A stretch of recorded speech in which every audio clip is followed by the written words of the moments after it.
Right, we're live. Hey guys, how's it going? Welcome back to the Kiwi Lads channel. We are here for the first match of the URC for the Stormers in 2022, the defending champions, and they have got a strong backline lined up for this match, including one of the 7 stars, Angelo Davids. I'm excited to see what he can do in this URC competition. Also, the strong Efan Ruiz, the future for the Box, perhaps. Couple good players in the backline with Sanatla and Mani Labok, linking up with Paul de Vet at number 9 as well. But then for Connacht, they've got a very strong bench with Bundy Aki coming off it. Also, Prendergast in the starting lineup, Finley Bealham and Mac Hansen, the man who broke onto the international scene not too long ago.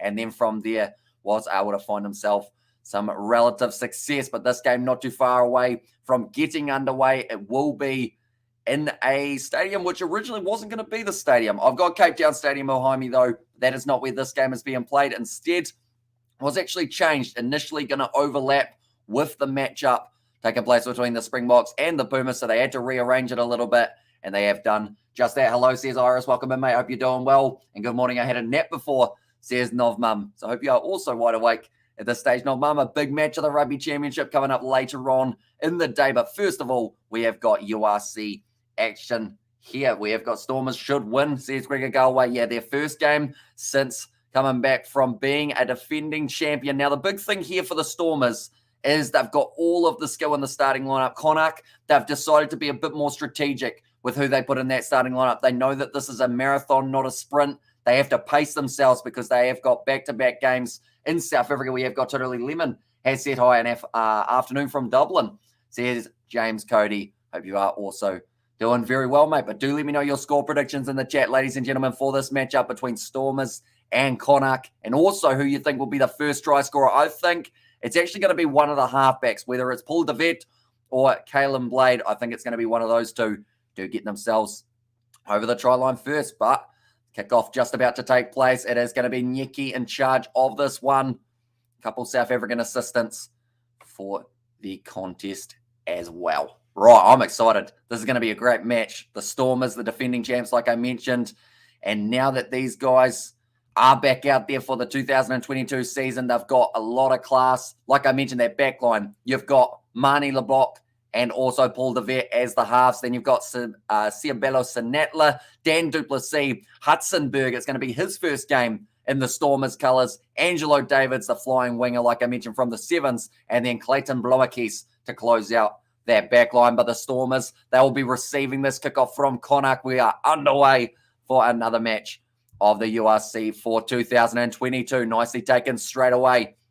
And a great run forward from Clayton Blomakis, getting involved straight from the get-go. It's going to be Paul de Vet back into the pocket for Mani Labok. Man, who a lot of people thought maybe had a chance becoming one of the Springboks fly halves in the future. Definitely with the injury troubles that they have had with Pollard being out and also Elton being back in South Africa. Labok goes back now to Clayton Blomakis. Bit of a change in direction. And we'll kick it downfield. Mac Hansen waiting for this one, but instead it will be the fullback. McNulty's able to get it, and we'll kick it downfield into touch. A great clearing kick. It's gone down to almost the 22 of the Stormers there. And watching the Scarlets game, says Gregor Galway. And yeah, the Scarlets, they are going head-to-head with, I believe it's Ulster, isn't it? And Ireland versus South Africa. And also, fair point, a lot of both international players on the field. Prediction for the South Africa versus Argentina. I know South Africa have to go out there and pretty much throw absolutely everything into it, because at the end of the day, they need to win by 40 points to get the Rugby Championship. Just a win is not enough for the South Africans, so I think they're going to come out firing. And that matchup, nice throw in from Andre Hikofenta. It's like the rolling ball's actually going backwards for the Stormers at this point in time. Good defense from Connacht, trying to stop it rolling. Nice work from the Stormers to be able to keep that ball just on their side, though. Paul de Vet now going back across. It will be Alistair Varamak. Does get himself the carry there. But the Stormers side, they are stacked with talent. They were trying to sign Chisel and Colby. It's one of those weird situations that I don't even know if he would have got in the starting lineup at times for the Stormers with how much they have got out there on the field. Angelo Davids and Mac Hansen. That's going to be an intriguing battle on this wing. But that time, neither of them able to take the ball. It bounces into touch, and it will be the line out. What's your favourite thing to watch for sports, says Totally Lemon? So if I had to pick my favourite, I would go rugby union, then probably cricket, then rugby league, then football, I guess is my order, somewhere around there. But I love watching all of them. And definitely rugby union's my number one. We've done hundreds of live streams on the channel doing watch-alongs at afternoon from Wexford. Let's go Connacht. Also nice pronunciation, says Finton, sorry. You are doing very well. What's the weather like at the moment in Wexford? Do let me know. It's 8 degrees and cloudy here in New Zealand. It's not the nicest, but it is also the middle of the night. And I should mention later on in this live stream, we are going to be time traveling live, ladies and gentlemen. New Zealand daylight saving. We're going to be skipping forward an hour. Sounds a bit fancy, but really it's just the clocks will be adjusting, which does mean that the Springboks versus Pumas game is actually only around 3 hours or 2.5 hours away from taking place. And Hamish, is there going to be an upset win for Argentina later?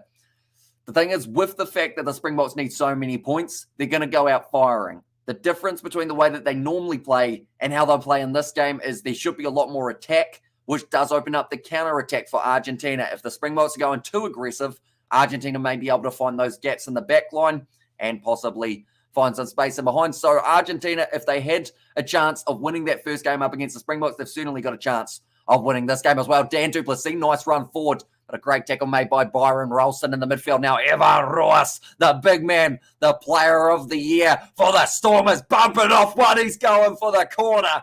And that is a way to fire up a South African crowd and send a message straight for the Springbok selectors saying, you take me out of the side, I'm going to take a Connacht player's head off. Evan Ruas, though, what a try.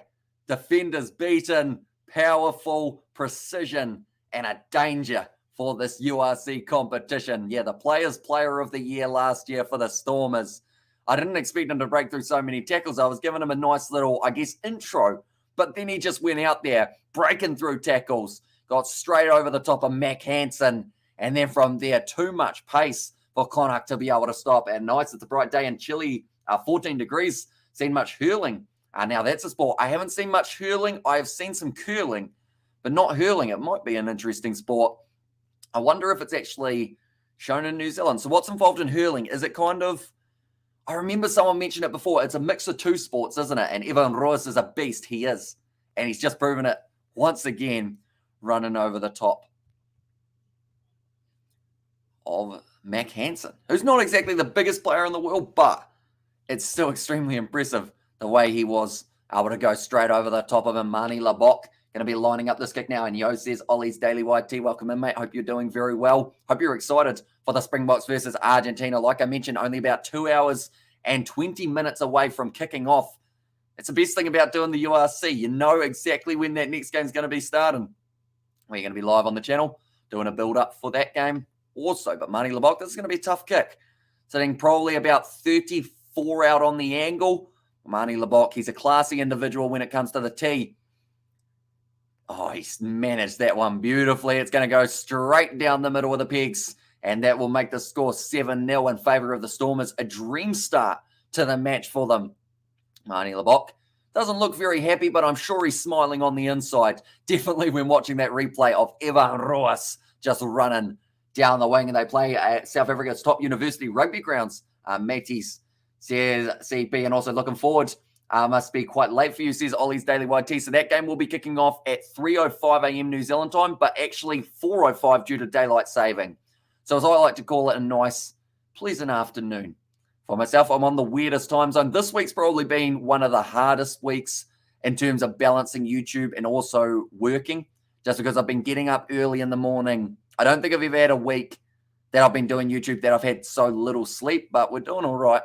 Not doing too badly. And I think the rugby's going to take us over when it comes to that momentum. Now about to be thrown in nice and straight from Dylan Tierney Martin. Hopefully I pronounced that correctly, although it might have been a bit rough. Some of these Connacht names are actually going to be harder to say than the South African names. Fun fact there. I think that's because I've watched too much South African URC and Currie Cup. Now that ball's going to be dropped by Blade, and they will be going back for the initial penalty for Connacht for the original offside decision. Be around 5 p.m. for me, says Ollie's Daily YT. So, yeah, that won't be too bad for yourself, Ollie. It'll be a nice evening-ish game by the time it's finished. I know that there are a lot of people in South Africa already firing up the braais. It's only 2 p.m. in the afternoon, but every day of the week, any time of the day. It's the time for a braai if you're in South Africa and if you've got your box playing just around the corner. Connacht side, they are going to be able to line up the 3 points here with Connor Fitzgerald to look to add some more points on the board. And also did Jared Butler play for the Brumbies before? Sounds familiar. Jared Butler. He does sound extremely familiar, doesn't he? I keep on thinking of Gerard Butler, of course, the actor. Might have a quick Google while you're at it. Jared Butler. Let's see whether or not he's at an X. No, it thinks I mean Gerard Butler. I'm going to have to type in Jared Butler rugby. That must be unfortunate. His nationality is New Zealand, and he has played for the Brumbies. You are correct. Well spotted, CP, or Carl, as I could probably call you instead. But yeah, it must suck having a name that people think you actually meant an actor rather than yourself. It's like Tom Cruise, hooker in the Gallagher Premiership. No one would be searching for him and not get recommended the actor unless you put in Tom Cruise rugby, and even then he probably doesn't come up the top of the list. Nicely taken there. Just out from their own 22 here. Connacht, I'm watching on TV, and great try by Evan Ross, says Jennifer Creel. Yes, scary how quick that man can be when he gets in open space. I'm from Limerick, and everyone now subscribe and like this video, says Totally Lemon. You heard the man. If you haven't already, be sure to leave a like and subscribe. It's hugely appreciated, and we have got plenty more of the URC coming up in the near future. And did you, says Jennifer Creel, I did indeed. Brilliant try from Evan Roos, breaking through the tackle, initially of Mac Hansen. Now Clayton Blommake's taken that in the field of play and then has been pushed over the touchline. So Connacht, they will have themselves the line out now with Tierney Martin. Taking their time here, trying to make sure they find their man, and they have been able to do just that. Josh Murphy takes it nicely. Now Blade goes across this Connacht backline. It's quite young, but it's got a lot of talent thrown throughout there. Byron Ralston, some of you guys will remember him from a recent season of the, I believe he was actually at the Western Force for the most recent season. Did you enjoy All Blacks versus Australia? I did, but I hoped it would be a little bit closer so that the Springboks, I was hoping the goal would be somewhere around that 20-point win just to make it a little bit more likely. But that's the thing. The Boks can certainly turn it on when they need to, and hopefully they are able to do that up against Argentina in only a couple hours' time. That's going to be a high tackle penalty. Finley Bilham's confused. So he is lying on the ground. That will be now Marnie Lebok looking to kick this one for the touchline. The fact that there's already 10 minutes gone in this game just shows how quickly this game is going. And also they're at the Danny Craven. Says Jennifer, it was actually quite cool before the match. I don't know whether this was for everyone's coverage or whether it was just for us on Spark Sport, but they were actually showing accidentally what the recording was like before actually getting into the match. So they did have the commentators. It was CJ Stunder and also next to him one of the other South African commentators. They were both doing their part afterwards. Once they said they were off the air, even though the camera was still rolling, they said, yep, good job, mate. It was very professional. And then they did get rid of CJ Stunder. Oh, Evan Ross having a bit of a wrestle here. He's saying, I'm not holding him. He is holding me down, ref, which he was in that case. I think Blade trying to get some sort of penalty. In fact, there was Josh Murphy there. But then after that, they went to just the solo commentator. He did his bit. And then I actually heard it about 10 minutes later, which was quite a cool little behind the scenes I got to see. Even though it's probably something simple that some people may not actually, I guess, care about, because I have done the YouTube kind of thing and the commentary. It's just kind of a nice one. And did you find out how the guy with appendicitis was? Says Ollie, I believe that is Isaac you were talking about. They believe it was only an infection. And he's actually back to 100% now, which is pretty awesome for him. So it was only a very short amount of time that he did have a bit of a problem. What is your favorite team in football in the Premier League? It's a tricky one. I don't really have a favorite per se. I enjoy watching Liverpool play. I enjoy watching Man City play. If I had to pick a side, I believe someone mentioned that I'd be a Leicester fan, just because they're kind of around the mid-range, and I don't mind watching a side that are on the up. And good to hear, says Ollie, and national sport of Ireland, it's tribal, fast, aggressive with weapons. With weapons. What type of weapons are we talking, Finton? You play for your country, not for money. Anyhow, if you're ever in Ireland, go to a game. Does New Zealand have an Indigenous sport? We actually have not quite something with weapons, but something with a barrel in the middle and some cones you got to run around, and it's called kia rahi, if you've ever heard of that. We did actually play it during school. Mani Labok has got another kick over, so that will now make the score 10 points to 3. That is after that high shot that we did see against the Connacht number 3 Finley Bilham. But yeah, kia rahi, it used to be you had to try and run around and touch a few of the posts, and then when you touched a post, that considered as a point banked, but the only way you cashed in on those points was if you got it to your team in the ring, and they were then able to throw the ball and hit the barrel. So I'm not too sure whether or not there's much on YouTube about it, but it's quite a fun game to play. I used to always be in front of the barrel getting smacked with the ball, but it was where I wanted to be. I used to be a goalkeeper for football, so it made sense for me to be in there and just getting hit with the ball all the time. I'm a Spurs fan, says Totally Lemon. And so Hamish the Box have to win with 39 points or more and a bonus point to take the Rugby Championship. They certainly do. I believe, realistically, I think the 40 points is a better one to look at because, or else I believe if it's 39, then it goes down to the points differential. Then also a little bit further down, it goes down to the tries scored, and the All Blacks will take that one. So they do need, 39 or 40. I think 40 is a magic number, though, for the Box to make sure that they have definitely secured the Rugby Championship. Going to be an epic game, and it is not too far away. Connacht have this ball. Blade trying to go around the side, but Paul DeVette, his opposite number, been able to line him up very nicely.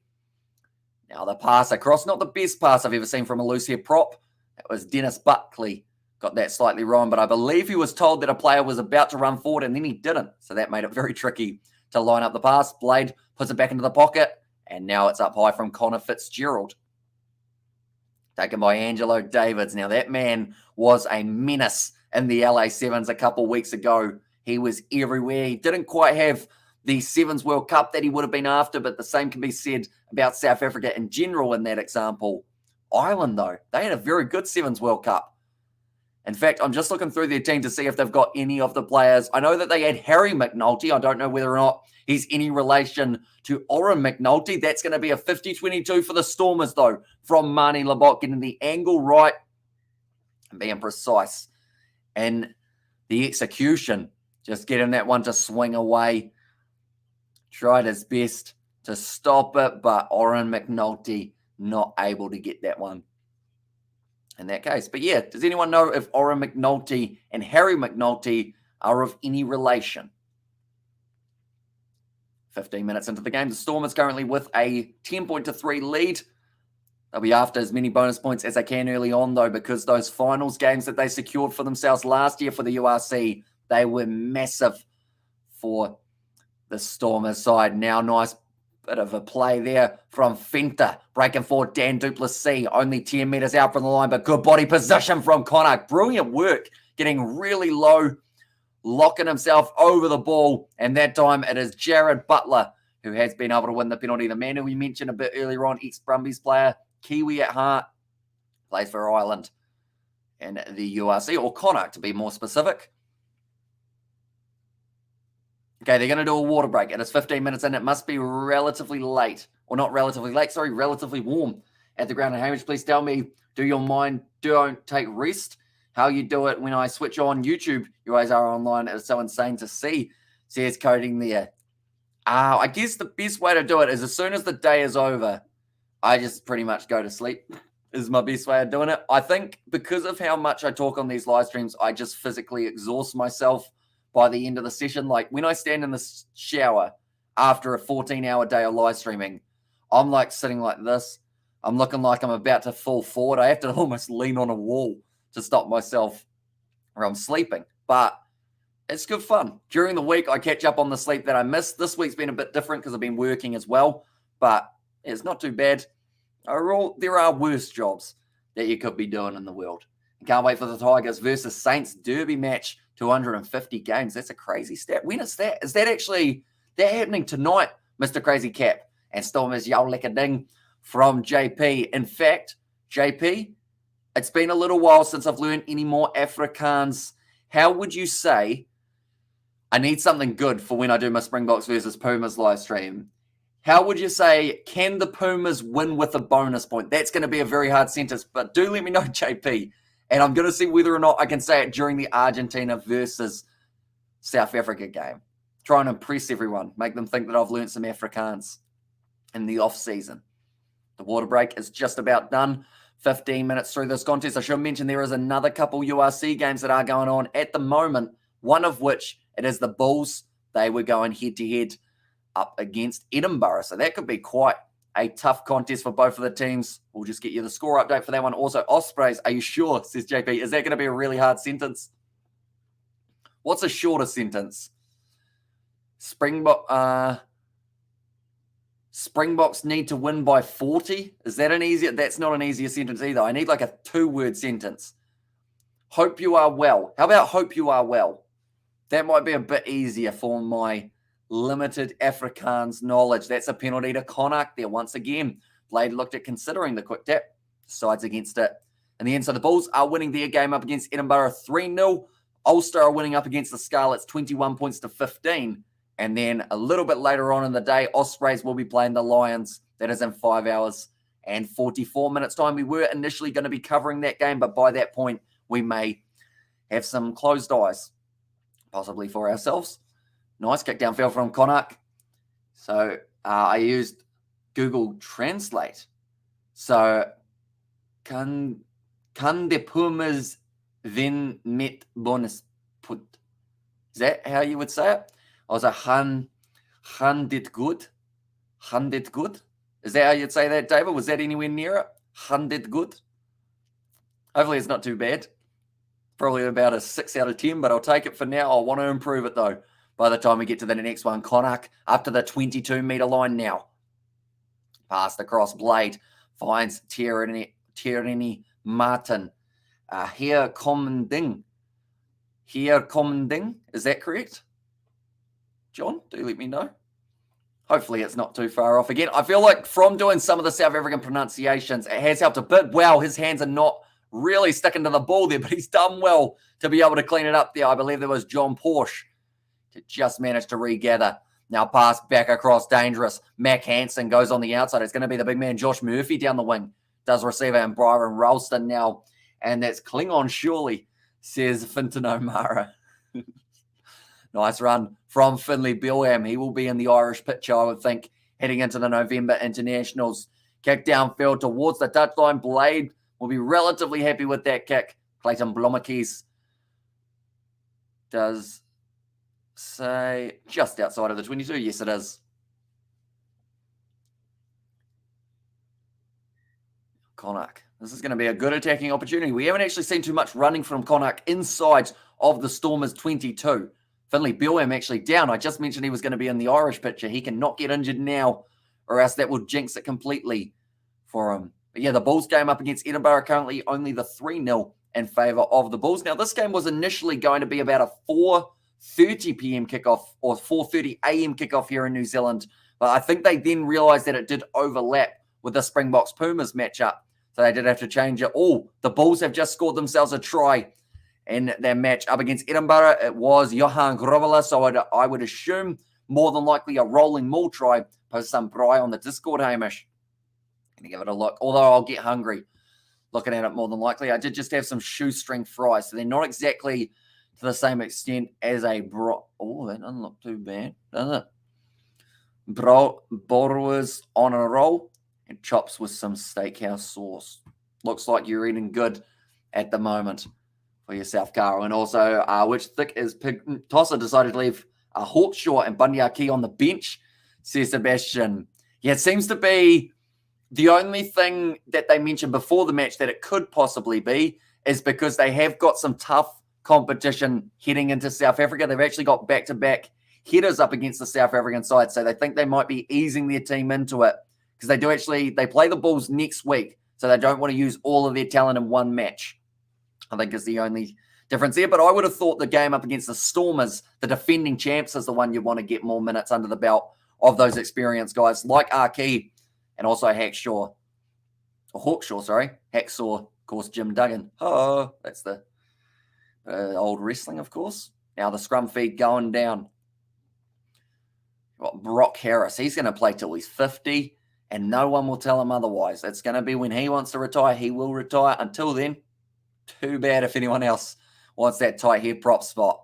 Possession so far a little bit more in favour of the Connacht side, 55%. And exactly, it makes no sense. Yeah, worst comes to worst. If you win this game, you rest them and have them come off the bench up against the Bulls. But yeah, defending champs. First match for them in the URC. You know, you try and drive into them and you try and make them have that early loss on their record. Nice push there. I think the Stormers' hand did go down, so that will become a penalty. I believe Dennis Buckley was the man penalised for that one. Nice work from Brock Harris. Oh, bit of push and shove. Bit of the argy-bargy. We're going to see a bit of argy-bargy perhaps between the Springboks and the Pumas later on in the day, which is actually only 2 hours away from kicking off, which is actually awesome to know that it's that close. Okay, next one I'm going to give against you. Please step. And Hawkshaw, Robbie Henshaw, Hackshaw. And there as well, Hackshaw Dim Duggan. That would be a fun name, wouldn't it? I don't even think I could repeat that as badly as I just repeated it. I feel like it would be correct this next time. Okay. They are just having a bit of a chat with Ernest van Reenen and also Ivan Ruiz, just saying, you boys are not going to do the push and shove off the ball or else I'm going to start reversing things. Connacht, they were unfortunate in their first game. Against Ulster, they were defeated 36 points to 10, whereas, like I mentioned, the Stormers, they are yet to have a game in the URC up till this point, which they are 20 minutes in, and it looks like Mani Labok will be going for the three-pointer here once again.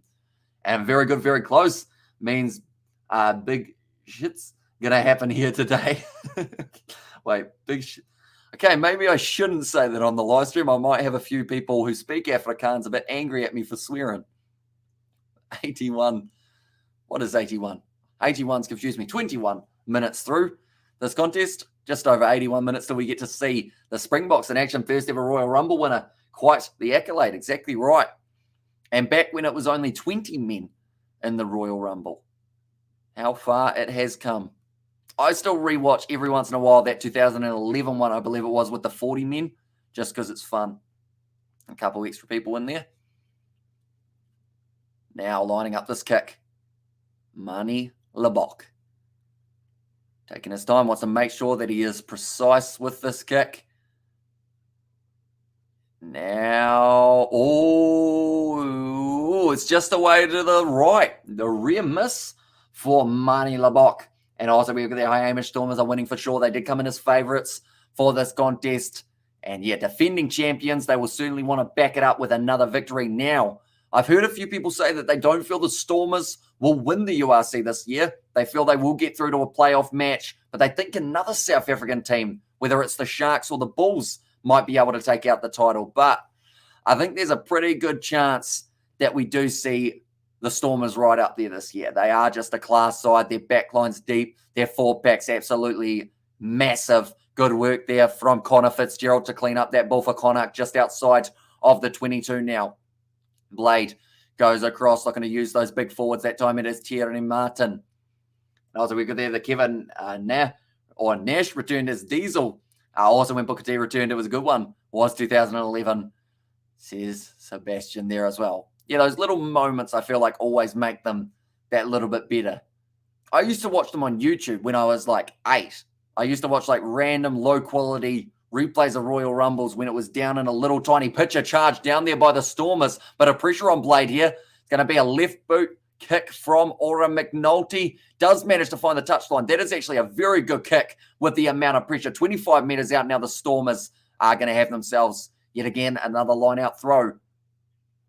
Okay, it looks like it might be cooling down a little bit. One of the females in the crowd, we're getting the jumper off the man's shoulders. So have to assume that it's not the warmest day in South Africa currently. It's very overcast where they are playing this game as well. Andre Hugo Fenta about to throw the ball in for the Stormers. Goes to the back, but it's stolen by Connacht. Nice work. Little bit of a handling error. And now straight away, Dan Duplessis for the Stormers. They're 5 metres out. Paul de Vet goes short. This is danger now for Connacht. They had the ball. They did all the hard work of stealing the ball in the line-out turnover. Mani Labok has put the ball down, though. And now it's going to be a knock-on advantage. John Porch cleans it up for Connacht. And more than likely, they will be kicking this one into touch. A little bit of a counter-ruck there from Alistair Vermaak. Wasn't able to get over it. I'm watching the game from South Africa. Durban. Ayutthaya is awesome. I'm a Bulls fan.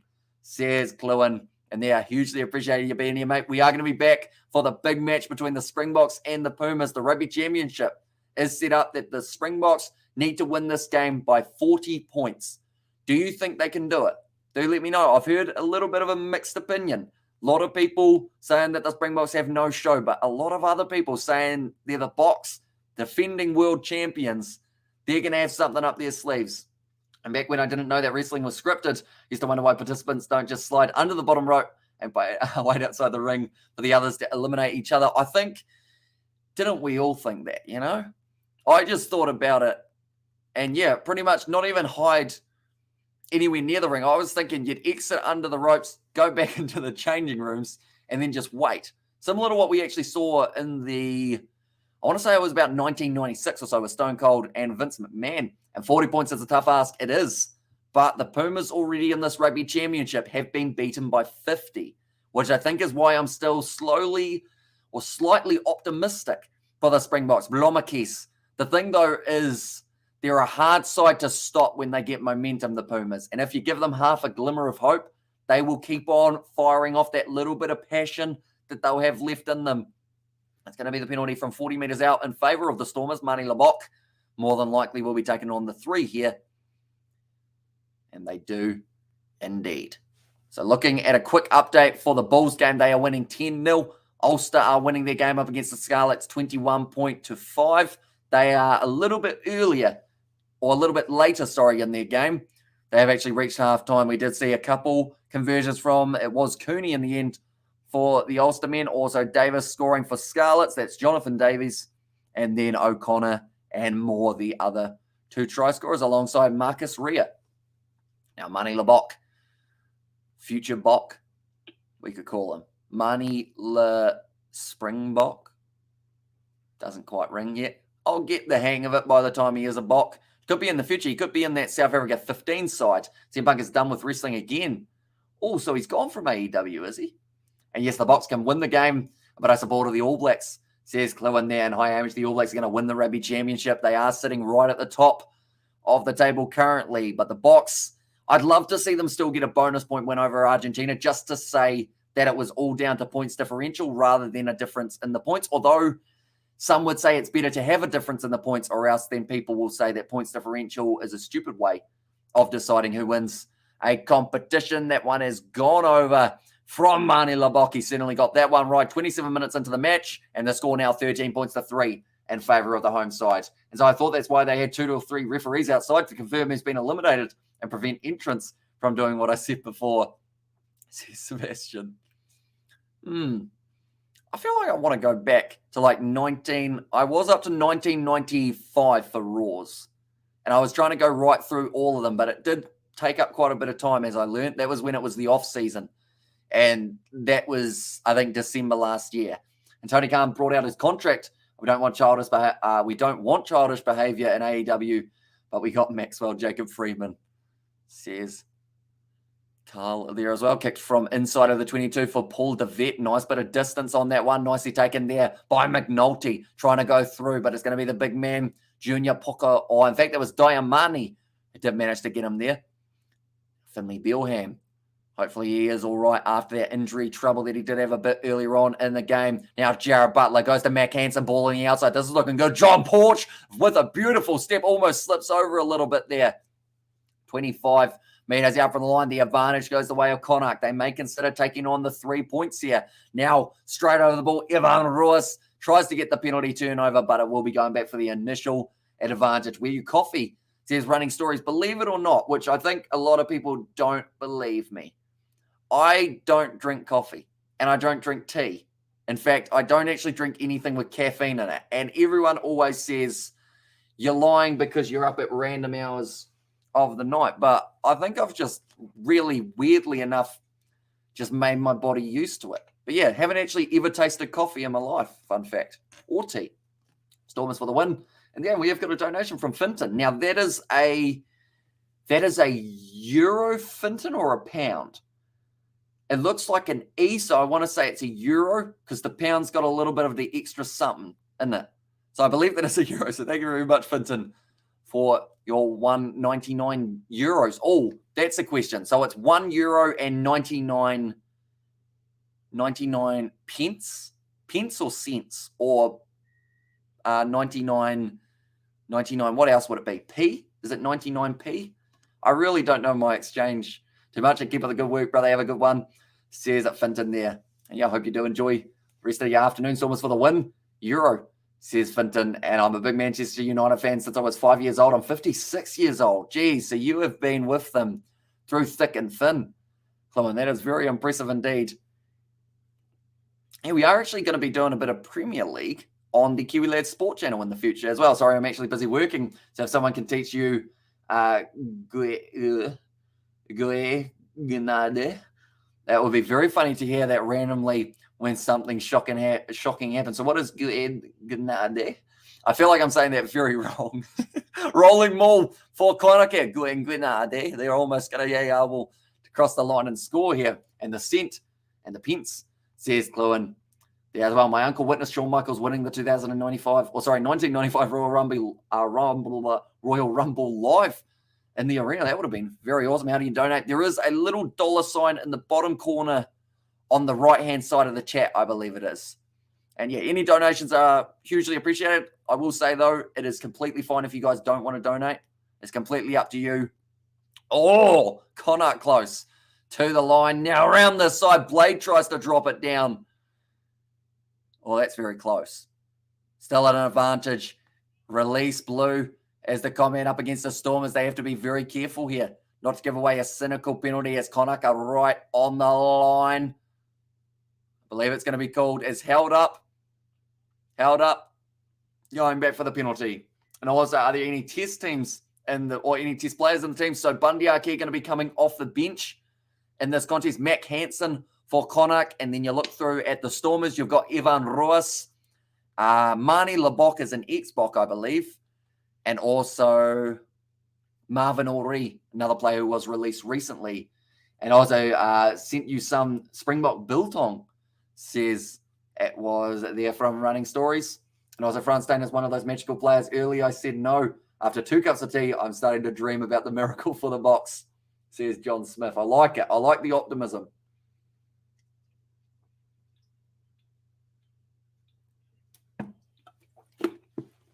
31 minutes through this contest now, and another drinks break. So actually convenient timing that I did drink right at that time. And also we have got their thoughts on the ref.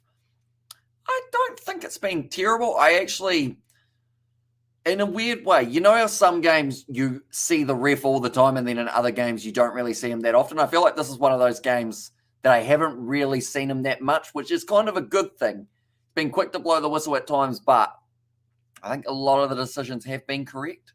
And my favorite WWE star is The Undertaker and Goldberg, says Cluin there. So a couple pretty awesome guys from back in the day, still actually having the occasional appearance as well, aren't they, Goldberg? And also The Undertaker. Although The Undertaker, I thought he had retired, but then he came back. Didn't he chokeslam Sami Zayn, I should say, sorry. And also these unknown refs are underrated, says CP. And I think the big thing is, because they're unknown, people are less likely to judge them from the get-go. And it's a weird way of putting it.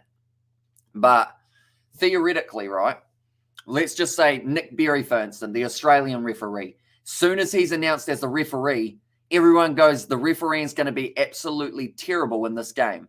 Then he gives away one penalty that some people think is a little bit 50-50, and they go, Nick Berry's a terrible referee.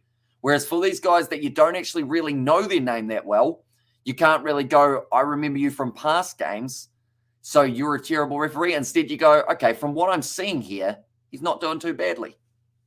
That makes sense? Hopefully it did. Now only a couple meters out from the line, Connacht taking the quick tap and go off the penalty. Now looking to use this on the left-hand side. In fact, it's going to be the big forwards this time. Dennis Buckley fires it across. Quickly recycled. This is close. And now for Connacht. Can they get over? Oh, it was a knock-on, was it? It may have gone backwards. I don't believe they had the advantage, though, and it is going back for the knock-on against Connacht there. I can't donate.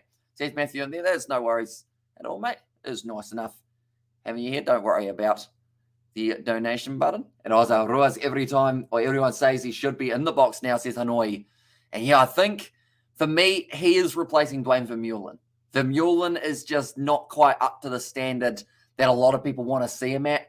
He's still, unfortunately, not, I feel, 100% from his injury. Yes, he's passing the fitness test and everything along those lines, but he's not the same Dwayne that we are used to seeing. I remember Dwayne in the URC in the Curry Cup. He'd take the tap and he'd throw himself at the line every single time. Now, it's only every once in a while you do get to see him. And I'm like you, love to drink water. It's my favorite. There's Cluin in there as well. And I guess the thing is, it's very easy to get, isn't it? Like, you just go to the tap, fill her up. We got 1.5 litres rather than anything else. I mean, my next favorite drink would have to be Fanta, but I don't really have that too much. On what channel can I watch this? Says Major Smurf. What country are you in? Major Smurf, do let me know, and I will try my best to help you out. If you're in New Zealand, it is on Spark Sport, which makes it a little bit trickier, as normally some of the other rugby is on Sky. I was going to donate $100, says Matthew. Although I always say only donate if you guys, going to donate $10, yeah. Still, statement stays the same. Only donate if you are in a position to be able to do so. Otherwise, like, the point of these live streams is to be able to provide free commentary for you guys who aren't able to watch the games. And for that reason, I feel like I shouldn't really get paid for it in a weird way. You know what I'm saying? So, yeah, donations are a bonus, but they are certainly not a necessity. And then South Africa, South Africa, I want to say it will be on DSTV. Oh, no, I'm terrible with my DSTVs. Hopefully someone else in South Africa will be able to help you out with knowing where to watch this one. I believe, no, I can't remember what it was. I want to say it was like 119 or 165, the last match that someone asked about, but I could be well and truly wrong in that regard. Channel 201 says it was, Carl. So thank you very much for that, Carl. So 201 on your DSTV is where you can watch this matchup. Currently 33 and a half minutes through. This first half has gone very quickly. Now Andre Hugo Fenta to fire this ball in. Taking his time, making sure it is accurate. Over the top, it has gone slightly wrong. It sits up for Connacht, and it will be Jared Butler now with a nice carry forward. Short ball to Finlay Bilham, crashing at the line there. Now around the side, once again, Connacht able to recycle it quickly, keeping that ruck speed going. Hansen has a bit of a juggle, almost ended up dropping it. And my favourite drink is Pepsi. And you're so good at the commentary, says Matthew. Do appreciate that a lot, mate. It is always, I guess, a tricky task sometimes trying to explain what is happening in the game without being able to show what's happening in the game. So hopefully you guys are getting a little bit of a picture what is going on at the moment on the field. 40 metres out from the line. Connacht now go for a bit of a chip in behind. It looks like it is going to be rolling into the 22 area, but it won't be a 50-22. About 15 metres out from the Stormers line. It was going to be, but they've taken it quickly. Now Mani Lebok, it's almost a cross kick, and it's gone into touch. I don't know why they did that, because now Connacht have got themselves the line out. Angelo David's going to try and slow it down. So a bit of a mistake from Hudson Berg to try and go for the kick there rather than just allowing that line out 15 metres out. Instead, now they have conceded a line out 15 metres out from their own line, and it could dearly cost them. And you're such a nice lad, says Matthew. And there, I mean, I try my best, of course. Okay. Another line-out throw for Ireland here. Dylan, Tierney, Martin, it's up, bro. Hope you're good. Or I hope you're good. Are you sleeping before the South Africa game? Says Jacob. We are not. Daylight saving's going to be kicking in soon, which does mean that it's going to be about a 30-minute break, theoretically. But that break is going to be full of our pre-match build-up of South Africa versus the Pumas. So I will be sleeping a little bit later on in the day, probably at about 7 a.m., getting up in the afternoon, and then me and George, we are doing a recording session. And then I am doing a premiership game in the middle of the night for Monday night. So we've got a bit of a hectic one, but it's always a lot of fun. Hope you have been well too, Jacob. I did see, or I heard a rumor that you did actually do Bledisloe Cup match 1. I saw a fun clip of you shaking a cup and spilling whatever was in it all over yourself, which I did quite enjoy. And the coverage here in Australia is poor. They only cover the AFL. And Go the Box, says Wayne, and also Machine, says Jacob there. And the Bulls are ahead 15 points to Edinburgh 7. One moment, we will click here. So the Bulls, they've been able to score the 2 tries. Heinrich Loh and Johan Rubbela. And then it was Savala who was able to score for Edinburgh in their game. Do you like Nick White? The thing is, for what he did in one of those other games, I know a lot of people don't like him. Hey, there's a yellow card. Against this time, it's against the Stormers, and I believe it's Marvin O'Reith at one of those. He's been given the 10 minutes in the bin. And there's a mistake that he certainly could regret if Connacht are able to get themselves a couple more tries maybe in this time. Their first try would be a good start. Yeah, Marvin O'Reith, he just ended up joining that breakdown play in the halfback. You cannot do that. And he has been penalised badly with that yellow card. Now the rolling maul for Connacht, starting to look dangerous. Only a couple meters out from the line. Now Blades asking for it at the back. Looks like it's going to be another advantage, is it? Yes, it is. This could be another yellow card against the Stormers. I'm going to have to keep getting my card out. It's gone down. It's going to be another advantage. There are many of them. Another blow of the whistle. What does the referee decide here? Okay, leg lifting by Blue. That is not going to be one. And Nick White is a typical 9. Says Hanoi. And Storm is still on honeymoon. Looking rusty here. Says CP. And that is why I thought Connacht would put out a stronger side. Like this team, don't get me wrong, it's very strong. But they've got Bundy Aki off the bench.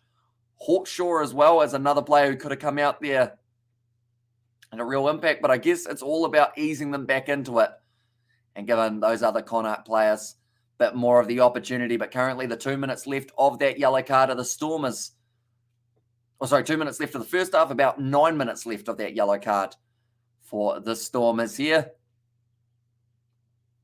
Now we are only about 45 minutes away from time traveling here in New Zealand, ladies and gentlemen. It's going to be an exciting one. We're moving from 2 a.m. to 3 a.m. Just like that. And the Bulls are winning 15 points to 14. Also, Edinburgh are actually firing a try back in that case. One moment, we will go like this. I'll let you know exactly who scored it for Edinburgh. Once it does load, all the Stormers cheerleaders are still absolutely going. Doesn't matter how you feel about Nick White at the end of the day. Got what he deserved. Wallabies are in the peril of finishing in last should the Pumas get the losing bonus point. Says Sebastian. And I always say about him as well for Nick White, it's a shame that he did what he did because, like, I had a situation a while ago. That's a good rolling maul for Connacht, and they have scored the try now. That time, I believe it was the Kiwi, Jared Butler, was able to get it down. Oh, in fact, no, they've said it's Dylan Tierney Martin who was able to score it. Very nicely done by Tierney Martin there. His career try, actually the first ever that he has been able to get. And also, we have got there. I would like to just like to ask: are you broadcasting the game, or is this only a sort of update every 6 to 7 minutes? I do not know how these things are working. Thanks, says Tinker. So normally we do. I guess sometimes we do get a little bit distracted during these middle of the night live streams, but a majority of it is just the commentary. We aren't able to show any match footage, sadly, due to the copyright, everything along those lines. They pretty much take you straight down off YouTube. So we do the commentary and also just a bit of a general chat throughout it. But yeah, thank you for tuning in, mate. It is hugely appreciated you being here. And also going to be a long season. There's still the Champions Cup, and Nick White is such a crybaby. Says running stories. But yeah, back when I was trying to get my first ever interview for either an Wallaby or an All Black player, I messaged every single current Wallaby. I messaged every single current All Black. And the only one that actually replied and took the time to reply was actually Nick White. And he said that he was keen, but sadly, or originally he said he was keen, and then he found out a little bit later on that he's not allowed to due to being locked into the contract of only being able to talk to certain media outlets. But the fact that he actually replied, I thought was actually quite cool just because no one else even bothered. And or is it the South Africa fans who won't stop crying over Nick White, says Hanoi? I don't think many people around the world actually like him that much, unfortunately. Although, to be fair, Perenara, anyone who's been watching him in the Bunnings EPC, he's starting to get very annoying. I said about it on the Wellington versus Hawke's Bay live stream. Yeah, it's a shame because he did it, and with nothing to show in the end, given Wallabies position on the table. And I'm from Namibia, thank you very much, says Tinker. So it is awesome to have you. It must be just late afternoon for yourself, if I'm not wrong. That's going to be kicked into touch. It is 13 points to 8 at halftime between Connacht and the Stormers. So still actually a relatively close game. Still a man down for the Stormers at this point in time. But yeah, the one try that they did manage to get for the Stormers, it was, in the end, the big man, Efan Roas, did beautifully. And then the try for the Connacht side, Dylan Tierney-Martin. And what did Nick White do? It was from that other game when Faf de Klerk got his face and he stayed down and went, ow, my face hurts. And also Nick White will never stop complaining, says Matthew. And there as well. Oh, we get to hear a little bit more of the behind the scenes. I mentioned it earlier on. I actually found it very interesting listening to the commentary side of things when they were getting everything ready, trying to work out how and what the shots were going to look like. It's kind of cool. I don't normally get to see that too much. But Edinburgh, Darcy Graham was the last try scorer, so they are almost at halftime and only a 1 point difference between those two individuals. Nick White was attacked in the face violently by Faf, says Hanoi. And when you think about it, Faf de Klerk, ever since that match, is hardly getting a starting lineup spot. So maybe, I don't know, Nick White may have done South Africa a favour in a weird way because they've been going all right since then. And do you have an All Blacks shirt? I do. It was actually sent to me by one of our subscribers. It was Marco Vunipola, or as some of you guys will know him, Johnny Blaze, that actually sent me an AB's kit. And also we were there, that, says Carl. See, a few people have forgotten about it at this stage, but I'm sure he will have it around for a very long time. I felt bad for him, though, because there was a picture of him and his family on his Instagram, and a whole heap of people were just abusing him and his kids on it. And I felt like that was a bit too far. Yes, you can dislike the guy when he's out on the field, but, leave his family out of it. Can you show it? Says Matthew. It is actually in my room currently, so it's a bit far away for me to be able to grab. Currently, the commentators, they were just waiting for their cue. CJ Sunder, they're on the sideline. And yes, same time as South Africa, just north of South African neighbours, says Tinker. So I guess big question, do you feel South Africa can beat the Pumas by 40 points and get themselves the Rugby Championship title? Do let me know. As an Irish person, Jack Carty is the most overhyped player in Irish rugby history, says James. That is a big call, as the most overhyped of all time. But I guess who would you have rather than Carty, James? Because I know that, like you mentioned, a lot of people are well and truly backing them. And it's not the first time a rugby player tries to milk a penalty. We saw one in the game earlier on today. Or in fact, yesterday with Canterbury versus Auckland. Tom Christie held onto a player's leg. He wouldn't let it go. The player was going, can you please let me go?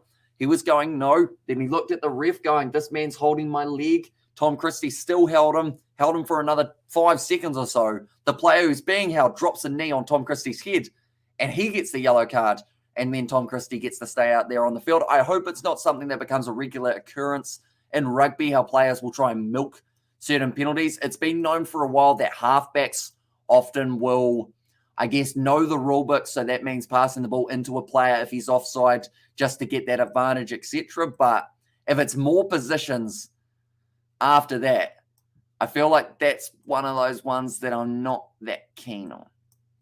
When they start going every single time that something happens, the holding of the faces and all that sort of things. And also, can you show the AB's shirt, says Matthew? I will get it on another live stream, probably not this one though, because to go to my room, I may accidentally wake up my parents, as their room is right next to mine. Also, did you see the All Whites do a Nick White did a few Nick White impressions? I did. Unfortunately, that's the thing. It gets the same, or in football, you can get away with it because they went through a patch where they were going to start being a lot more strict with it, and then that kind of disappeared straight away because the referees just couldn't quite get control of what was and what wasn't a dive, I guess you could call it. Because in some cases, it is a dive. And when Carty was given the jersey, hasn't stepped up once, and I'm still waiting for it to do something for Ireland. Maybe the World Cup. Who knows? Maybe player of the tournament for the Irish, helping them get through to the semi-final. Would be pretty massive for them. And yes, I think in the past they've been able to pull it off or pull it through. I firmly believe it will happen today, says Tinker. And that's the kind of support I think the Springboks will certainly be striving off having. The vote from the public, that's going to be a try for Ulster. In fact, a try for Scarlets. That's a high-scoring game they have got on their hands there. and one of the other URC fixtures. But yeah, that extra support makes it feel like it's the 16th man out on the park. And who knows, maybe they will be able to do it. I'm looking forward to it. We will be doing the commentary on the channel for that fixture, ladies and gentlemen. So if you are new, be sure to leave a like and subscribe. Do you remember the Champions Cup? Benetton versus Lado Show, I think it was. One player grabbed another by the testicles, and in retaliation, he struck him in the face, and they were both sent off. Yeah, see, that's the thing. Like, yes, there shouldn't be retaliations, but no one likes having their testicles grabbed. And on the rugby field anyway, cheeky. But, yeah, they need to work out a way of saying, yes, a player's not allowed to instigate or retaliate, but you've got to stop the players from instigating it, because or else then they're going to do it every day of the week. If they can get away with it, why wouldn't you? If you know that if you grab a player's leg and you hold on to him, the referee's not going to penalise you, and you might be able to make that player snap, get a yellow card, and turn around the momentum of a game, you 100% would do it 9 times out of 10 if you knew that that was the case. Some of these players, they don't care if people don't like them. They just care about winning, and that will certainly help them go towards it. Cardi lost us the game against Japan in the last World Cup, says James. Although he would have been quite young for that game, wouldn't he?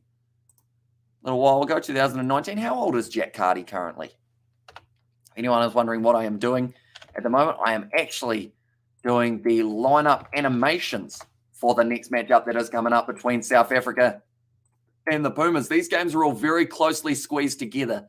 So the reason I'm doing it now is pretty much because if I didn't do it now, I don't know whether or not I would have had the time to get it done in between those next 2 live streams. But we have got there, good at rugby, says Matthew. Am I good at rugby? Not really, no. I mean, I probably have decent vision. That's the only thing that I'd have going for me. I don't have much pace. I don't have much power. I've got a bit of skill without sounding like an arrogant individual. Like, I can catch and pass the ball. Played a lot of cricket when I was younger, played goalkeeper in rugby or in football, so kind of have that hand-eye coordination. Yeah, he got a firm hold of his balls and wouldn't let go. Props to the ref for dealing with the situation professionally, says Sebastian in there as well. But yeah, it must be such a weird thing. Like, you go out there onto the park, you expect to play rugby, and then someone's just got his hands on your genitals. You know? It would be unpleasant.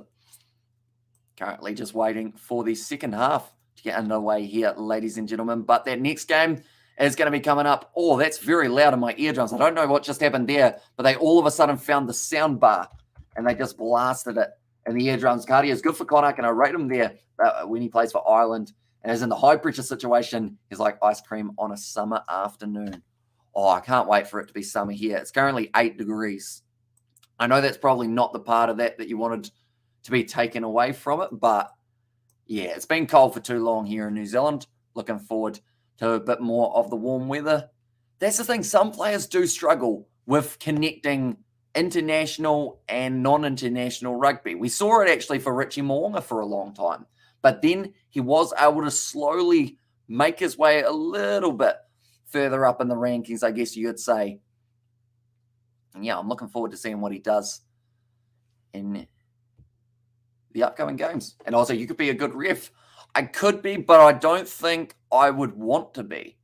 Like, we hear how much these referees get abused for making the wrong decision or what people feel is the wrong decision. I feel like I'd be terrible at being able to handle that pressure side of things. So I would be better off on the sideline just holding on to my 2 cards. You know, I gave the yellow card earlier on. There you go, have one of those. I've also got a red card. Hopefully we don't see a red card throughout that rugby game between South Africa and Argentina. If we see one in that game, though, that is probably going to really, really change the momentum of the fixture, I would think. But currently still half-time, like I mentioned. Hopefully the 2 players, the 2 sides, make their way out onto the side, onto the park very soon, having a shocker. But I have finished what I was doing on that other screen. So now my brain should be working a little bit more efficiently. But we will get you guys some stats to do with that first half and see exactly who had the better of it and who has momentum heading into the next half. You'd have to say the momentum, though, for the first 10 minutes has to be with Connacht. They've got a man advantage, no Marvin Ori, and also they did manage to score themselves the last try that was scored in that first half. Right, one moment. Dan Sheehan got 4 tries in that game up against the opposition in the earlier fixture. It was pretty impressive. I believe it was up against Benetton. And in the second leg against Leinster, Cardi started missing kicks and loose chips and poor passes. So it's still there. Poor game management when he came on against France, says James Cody. Yeah, as well. But currently in the other games, Benetton, they did play up against Leinster, like I mentioned, 42 points to 10. That was yesterday. Ulster are sitting 38 points to 28 as we currently sit. And then also Vodacom Bulls and Edinburgh are sitting 15 points to 14. Someone's got their hand on the camera.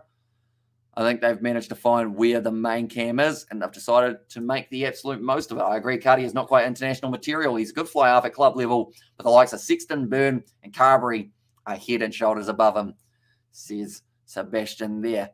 Looking through at some of the stats, possession 62% in favour of Connacht in that first half. Defenders beaten 6 for the Connacht boys and 5 for the DHL Stormers. Then also alongside that, 1 offload made by the Stormers compared to the none of Connacht. Number of tackles made, 65 tackles made by the DHL Stormers. I keep on saying the sponsor's name in there as well.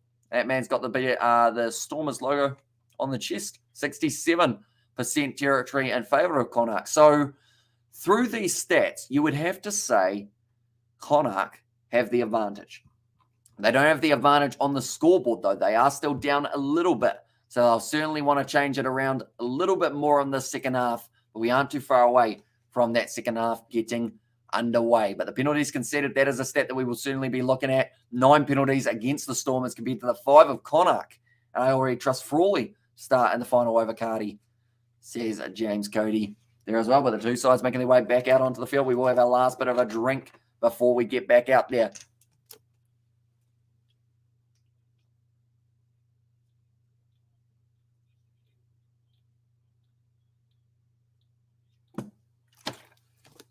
There we go.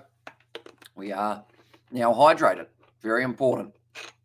In 30 minutes' time, we are going to time travel a little bit further into the future, which is going to be from 2 a.m. We go to 3 a.m. New Zealand time. And then at the time that we are starting our South Africa versus Argentina lineup, or our South Africa versus Argentina video, I should say, that is actually going to be approximately 45 minutes away from the start of the Springboks fixture. In fact, what we're going to do, because this game is running quite nicely on time, I'm going to try not to jinx it, but we are going to start our Argentina and Springboks one 10 minutes early. I did actually feel that I wasn't quite going to be able to fit everything in that I wanted to say into the 35 minutes, believe it or not. So I've gone a bit earlier. Oh boy, the All Blacks gave the Aussies a good slap. I told you so, man. I have to say I was loose in that live stream. I should probably delete it, says Jacob. I mean, I heard you. There was quite a bit of swearing, but it was like classic Kiwi banter, I feel like, in some regards. You know how sometimes you just hear sentences and you're like, yep, he's from New Zealand? I feel like you were one when you were calling, can't remember which player it was, you were calling the C word. And also a few F-bombs dropped in the same sentence. I enjoyed it. It was entertaining. And also, speaking of which, where is Carty? That's a good question. And the Irish 10 who plays versus the Maoris was pretty good, says Hanoi. Who do they have in that second match? Was that Ross Byrne? Was that Carberry? Was that Joey Carberry? Was that starting fly half? Now a loose ball claimed by Connacht here, and it is going to be the big man at number 8, Jared Butler. In fact, he's playing 7 for this match. Advantage over for the knock-on. Mac Hansen has it down the wing now for Connacht. Gets a bit of space. Looks like he's kicked it in behind. Dan Duplessis able to clean it up. Takes the mark as well. Oh boy, the All Blacks gave the Aussies a good slap. I told you so. And yeah, as well. And nah, man, don't. I got to get the language under control. You're a machine anyway. Keep up the good work, says Jacob. Yeah, do appreciate you popping in, mate. I guess I've asked everyone else the question. Do you think South Africa can win it by 40 points over Argentina and get themselves the Rugby Championship title, Jacob? Do let me know. It's going to be a tough one, that is for sure. Every point that Argentina get for themselves is going to massively help their chances of stopping South Africa from winning by that margin, but it's going to be awesome. See who does get themselves the better of that one. But I have news. My 2 missing monkeys are back. Marcus Smith starting and Danny Kerr on the bench. That's awesome. And Sebastian, you will be very pleased to hear that game is locked into the schedule. We are going to be doing that game 100% tomorrow night, 3 a.m. New Zealand time. We are going to be covering it, and I look forward to seeing you there. And also, that's the question. It's possible for sure, says Jacob. And a big tough red-haired guy, or red-head guy. Big red-head guy. That would be Kieran Frawley, I believe that you are talking about 100%. Yet they will, says Anika. And also Amish says Anika van Starden. Hope you are doing very well. And yeah, it's going to be an entertaining second half here between the two sides. We've got the yellow card at the moment for the Stormers, only 5 points difference. And good news just keep coming, eh? Says Sebastian. Exactly right. And the fact that it's up against the Exeter Chiefs is very exciting as well, because that's the kind of game that I hope that it wasn't going to be up against. This is the tough one, because I feel like whoever I say I hope that it wasn't going to be up against, they'll get offended. But like someone like, I don't know, Bath or Gloucester, Worcester, I would have much preferred that one that we've got lined up here. And David Simon from last week's game says, Anika, and also we're going to how you, bud? Says Anika, I'm doing very well, thank you. Very excited. We've already done about 7 hours. No, not quite 7 hours. Probably about 6.5 hours of live streaming so far today. My voice is still going, which is always a benefit. That is a penalty to the Stormers. And I believe if they're strategic, they will take the 3 here. Wear down the clock a little bit. Get yourselves out to an 8-point lead. And pointing at the post, Marnie Lebock will back himself to try and get this one over.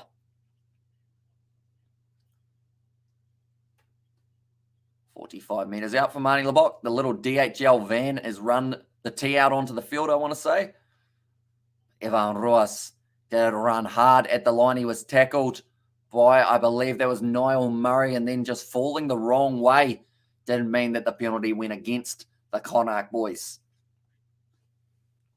Marnie Lebock, like I mentioned, if he's strategic, you know, you tie your shoelace, you just look at the post a few times, you look at the post, ball, post, ball, post, and then you kick it. You just use up a little bit more time. Marvin Ori, only 2 minutes left till he gets to make his way back out off of that sin bin.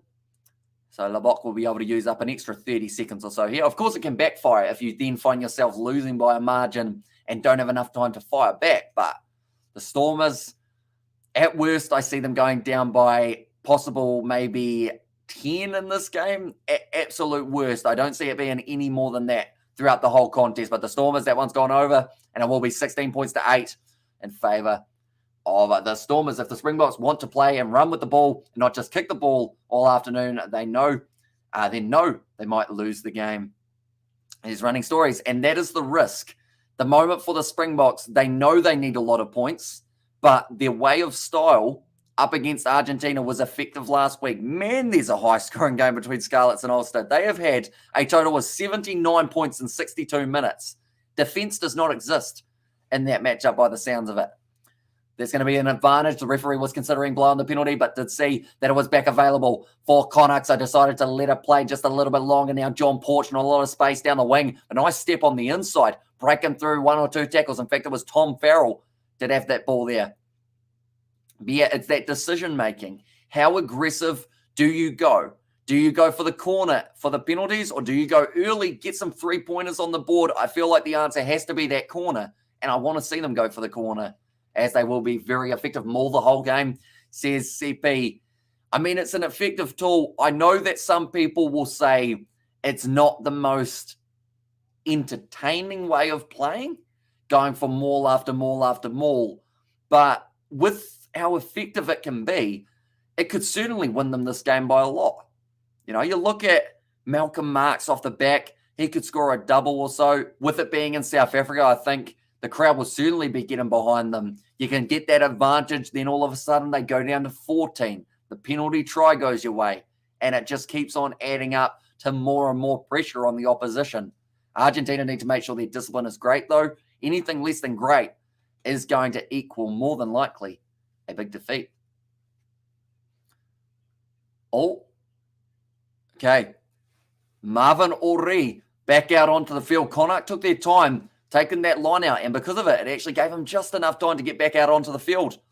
Now, Turney Martin, the man who scored the first try. They've gone to the front. Nice bit of the set play there. Marvin Ori has to make the tackle. Done very well with the first tackle since coming back from the bin.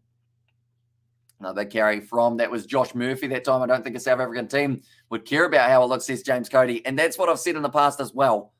They won't mind at all. They want to play to win. They don't care whether or not it's the most grittiest, grindiest, roughest game of rugby that has ever been played on South African soil. If they win it by 40, that is all that matters. And they will certainly be trying to do so in that matchup. It's going to be a nice short ball. Another tackle has been made there. Oh. Okay. Time. Safety is the comment from the referee. So I think someone is hurt. And AB's used the maul as well as their main scoring weapon. If you use your mauls properly in check, why not utilize them? Exactly right. Oh, this looks bad for Kalen Blade. He looks like he's in a lot of discomfort currently. It's just a big shame. So it would have been awesome to see him be able to continue a bit further into this contest. Buzzing for the Autumn Internationals. And oh no, someone got hurt. I will actually let you guys know who those November Internationals are all going to be played between while we are at it. We got a bit of a stoppage. It's always the way. As soon as I set my other live stream to a bit earlier, now we're going to have quite a long stoppage by the looks of the Bulls. They are leading that game, by the way, 22 points to the 14, I believe it is currently. Yes, it is. Cornell Hendricks, man who some thought could have gotten the call-up to join up with the midfield of the South Africans. But the next game, it is not too far away at all. 1 hour and 23 minutes till we get to see South Africa take on Argentina. So in November, the matches that have been confirmed are as follows. Here we go. Scotland versus Fiji, Italy versus Tonga, Wales versus New Zealand, Ireland versus South Africa, France versus Australia. That is all on the first day of international rugby. Then next, a little bit later on, England versus Argentina. They play on the next night just to be different. Then on the next weekend, Ireland versus Fiji, Italy versus Australia, England versus Japan, Wales versus Argentina, and France versus South Africa. And then on the next day, it is going to be Scotland versus New Zealand and the Barbarians taking on the All Blacks 15 for that day. Then moving down a bit further, Wales versus Georgia, Italy versus South Africa, Scotland versus Argentina, England versus New Zealand, Fiji versus the French Barbarians, Ireland versus Australia, France versus Japan, Wales versus Wales versus Australia, and then England versus South Africa to close out a November international stacked card of rugby. So those are all the matches that are going to be taking place. Ireland versus Fiji and Ireland versus Australia, says James, and also Ireland versus South Africa. It looks like an ankle here. Unfortunately, it doesn't look too flash. Luckily, though, in a weird way, I know that this sounds strange to say, I'm glad that it's the ankle and not the head, because of the fact that at least he is able to leave the field kind of on his own terms, I guess you could say, if that makes sense. But then also, if he's able to leave the field, this could be a long layoff for Blade, depending on how it goes. And isn't there an Irish tour to South Africa soon? Irish building depth, they are. They're actually going to be playing up against, I believe, the Riquas, the Cheetahs, and the Pumas, I think, are the three sides they are going to be going head-to-head with. And also alongside those games, I should mention, South Africa A are also going to be playing Munster and the Bristol Bears. I'm glad it's not a knee. And Hamish, which music you like to listen to? Rock versus romantic versus hip-hop. Depends on the day. I'll probably go more hip-hop and then a bit of rock. And then also, while you're editing, if you listen to dramatic music, you feel like you are editing something that's going to like change the world.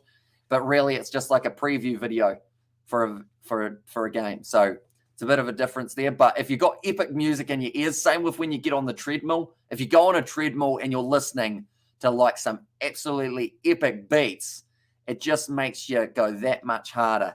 And do the Football World Cup, watch along this November and December. We are actually going to be doing the FIFA World Cup as well. So that's going to be tricky, balancing all of those ones. More than likely, the midweek games of the FIFA World Cup will be where we do a majority of them. This is nice work from the Stormers. Now Diamani, the big man, finds the offload now nicely. Now off to Sibalero Silantla. He hasn't really had the ball on this game. In fact, that is the first time I have seen that man touch the ball throughout this fixture. But it was a good touch. Just listen to Doom Eternal Soundtrack, or just listen to Doom Eternal Soundtrack, gets you pumped up. And you've got to save your romance for the Chicas of Waimate. All 4 of them. There's not a lot of population here. Yeah. And how many screens do you have, says James. So it may look like at times I'm all over the place. I have got this one and this one. I did have 3 at one point, but they don't fit on the desk. So pretty much I have the game on this screen. There is a TV up there, but I don't use it because or else then I'm kind of looking up there all the time. So I have this screen and this screen. But the chat's over here and the game's over here, which is why I kind of go like this quite a bit. It's good for the torso. It's probably not good for the torso, actually. Now I think about it, long-term damage perhaps being caused here. Can be taken as the mark there for Otter McNulty.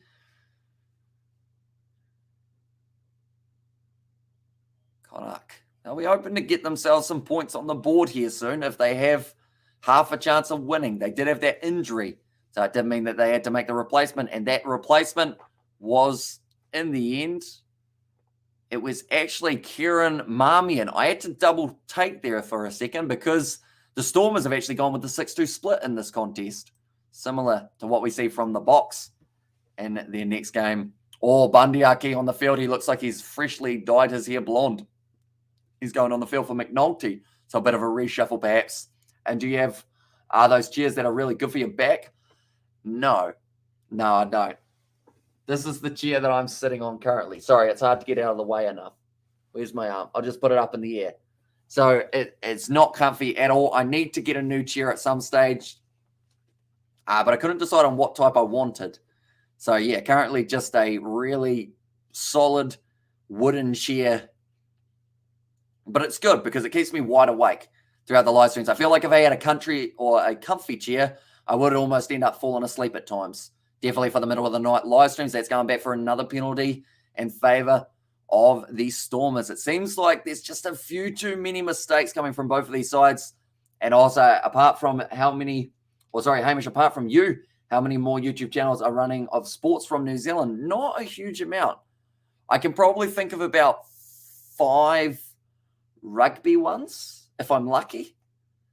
Maybe I get to 5, and then alongside that, you've probably got, I'd assume there's a cricket channel somewhere about, maybe a football one, and netball, I assume, has probably a few channels that cover it. I thought Alapate Lula be playing. They might be saving him for the next game, perhaps, just to see how he does end up going. But it is going to be now Brock Harris making his way off the field. So another change being made by the Stormers. Right, the line out throw, favour of the Stormers here, 20 metres out from the Connacht line. I'd love to be able to get themselves another try right now just to almost seal the deal. Of course, they'll be chasing the bonus point. They have scored 1 try so far throughout this fixture. In fact, sorry, that is a lie. I believe they have scored 2 now. That one's gone into touch. No, in fact, I am lying. They have not scored 2. They have just scored the 1, and that was Evan Ruas in the very early stages of the matchup. I must say, you don't see cheerleaders in rugby that often. Love me some lady cheerleaders, says Carl. Yeah, I think the Stormers are the only side I can think of that actually have cheerleaders. If I'm not wrong, I feel like that is a stat, though, that might be somewhere near correct. It looks like it is going to be now Andre Smith making his way out onto the field. That is going to be for Van Reenen, who is now making his way off of the field. They have a really interesting set one there for the Stormers. If they get the counter, they will have 5 or 6 guys all charging for, but they did not get that line out. Instead, it will now be the big man Murray runs at the line. Diamani trying to get that one back into the pocket. Nice work from Marmion. And kick downfield. Bulls girls are the most beautiful, says David. They are moving up to the halfway line. Now the Stormers. Another counter-attacking opportunity. Clayton Blomakisi loses his footing, but it's going to be the penalty. Always advancing in front of the kicker. And how's the Bulls going? says Aiden. So earlier on, they did have a little bit of a lead after the try of Cornell Hendricks. I'll just get you the updated score for that fixture now. They are sitting on 25 points to 14 over Edinburgh. So since that last try, they did manage to get themselves another 3-pointer. That was Chris Smith able to convert. Ulster versus Scarlets is sitting 45 points to Ulster, 39 points to Scarlets. That's going to be a 100-point game between the two sides. But you can't beat the Cowboys cheerleaders next level, says Carl there. Now Marnie Labok looking to add another 3 points onto the board. Only from 23 metres out this time should be a nice simple kick for Marnie Labok. Like they're saying, good game management from the Stormers to know that that scoreboard pressure will slowly continue to add up. The bonus points still quite far away in this contest. They will need 4 tries. They only have the 1 so far. So Marnie Labok looking to convert this one straight out in front. 25 minutes left on the clock as well, I should mention. So still plenty of time for both of these teams. Marnie Labok gets it, and that is going to make the score now 19 points to 8 in favour of the Stormers. So anyone who doesn't know, our next live stream that we will be doing on the channel, it will be our match preview. Or actually, it's a match preview / it goes into the live commentary. And that is going to be the matchup between the Springboks and the Pumas. What we'll be able to do on this live stream is also adjust it so you guys get transferred straight over to that live stream to make it a lot easier to be able to find nice attack and run there as well. Now back across. One moment, we will go there and we will go there. Ivan Ruiz always keen, get his hands on the ball.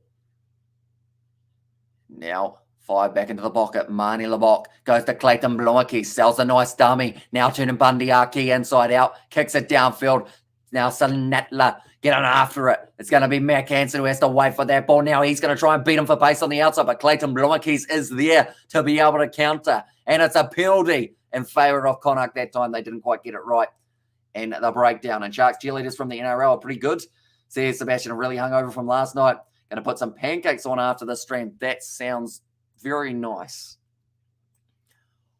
Oh, I think I do have a pancake mix in the cupboard, but I won't be having it yet. More than likely, I think me, George, and maybe my mum. We might invite my mum. I feel like that would be quite nice. Go out for lunch tomorrow at some stage. So, or actually, it might be closer to tea. We might go out for tea. Yeah, would be nice. And Hamish was the oldest player playing right now in any sport. Oh, there's some old goalkeepers around in football. You know, like you're looking at 44-year-old goalkeepers in the lower leagues. Golf, you're probably looking at a little bit older, but then also lawn bowls is a sport that maybe you got to look at as a gold mine for older people. I guess you could say. And Arrow the dog, my gut, or my guy, treat the hangover with just a little more drink. And Tom Brady comes to mind, says CP. And also almost time to time travel. That is true. At 45 years old, says CP. So yeah, he'd be up there. I guess if we're talking contact sports, that's going to be a little bit different. And that yellow card is BS 10 minutes, or the yellow card is BS 10 minutes is too long, 5 is enough. So do you feel they should have a medium card? Maybe. Because I mean, I've currently got in me referee's pouch. Got me yellow card. That kind of, there we go. You just got to have it at that angle, or got the red card as the other option to bring out. I have been bringing them out today. I bought this during the week, and I was like, I know where I'm going to use it. And now I don't regret one thing. Loving playing golf. Don't watch it unless it's the Ryder Cup, says it was James there. And also, hi, says Yuck. I hope you are doing very well, mate. If you are excited for the Springboks fixture just around the corner, we are going to be doing a bit of a build-up to that. That will be starting in about 30 minutes' time. The Bulls 25, Edinburgh 24. Oh, that's a close game at the moment. In fact, this is actually the game that is split by the most points. Orange card, 5 minutes. Says a run in there. Going to be kicked up high. Oh, Sanatla. He's tried to take it beautifully, but he's knocked the ball on in the process. Yeah, Darcy Graham getting himself another try in that Edinburgh game. I do see it's going to be kicked downfield. Marnie Labok fires it back across to Clayton Blomakis. Good distance on that one. It's kind of curling towards the Irish number 13, which for this game is Byron Ralston. Seeing him in the Western Force kit a little bit more recently, but now has transitioned into South Africa. We have got Springboks 40, Argentina 17. Is that with or without a bonus point, Yako? Do let me know. Now it's kicked in behind by John Porch. Can he get after it? It's going to be a quick chase, but Marnie Lebok does nicely. Now going back across. It will be now Angelo Davids tries to step, but he's been lined up and smashed backwards. That's one of the first times we've seen him with the ball in hand as well. Now Diamani, short pass. It was almost a hospital one. And it's going to be the penalty. That is for the high shot. Quick tap taken by the Stormers wanting to play this game at a frantic pace for the final 20 minutes or so. Duplessis goes back across Mani Labok. Gives it to Evan Roos. Tries to straighten with his carry. Good pressure in the breakdown from Connacht. Mani Labok now looks for the kick for the touchline. And he's got it straight down to Connacht again. Running it hard. It will be the youngster Fitzgerald. Finds the pass on the outside to John Porch. Inside ball now to the number 21, Marmion. Sells the dummy. Just couldn't quite find the offload to John Porch that he was after. Penalty goes the way of the Stormers. And that will be Johan Netherling Fouchier, who was able to get that penalty turnover. Reminded me of Rieko Ioane in the All Blacks game. Running the ball, not passing the ball. And now it is going to be a Hudson-Berg coming off the field. And that is going to be for Imno Mizulu, who is making his way out there onto the field. Hopefully that pronunciation wasn't completely terrible. Fingers crossed, Darcy Graham with the hat-trick. That is a try-scoring machine. He certainly is, and I'm looking forward to seeing him for Scotland in the upcoming November internationals. So they've got a couple big oppositions coming up, including the All Blacks, of course, and I believe they also play South Africa. No, they don't play South Africa, but they do play Australia, I believe. Maybe. Although they played them last year, didn't they? Who do Scotland actually play? Do they play Fiji? One of their games against the Fijians. That was a short ball. Not quite working out with the pop pass up. And now John Porch once again. Where hasn't that man been for Connacht? He has been all over the park, working extremely hard. Back across. Number 22, Hawkshaw gets his first touch of the match. 40 metres out from their own line here, Connacht. The advantage is over. They look off to the side, and it is going to be Angia. I believe they have said as the pronunciation. Now Mac Hansen breaking the line. He's got the man on the inside. He's got the man on the outside. He goes to John Porch, who's caught quickly by... Oh, that's a bad clean out from Bundy Aki. Bit dirty there. But they have said that it is going to be play on. Just for now, he felt he wasn't quite get into the breakdown as quickly as he needed to, so he just took the head of Sinatla. The ball bounces. Beautiful work from Connacht. And Tom Farrell does score the try. They may go back to check this clean out from Bundy Aki, though, on Sabelo Sinatla. He did get it slightly wrong. So Scotland, they will be playing up against Fiji, Argentina, and New Zealand. Those are their three oppositions. Okay, they want to check this one for whether or not Bundy Aki is getting penalised. That clean out was ugly by Bundy Aki. Yeah, so on the ball, Sinatla.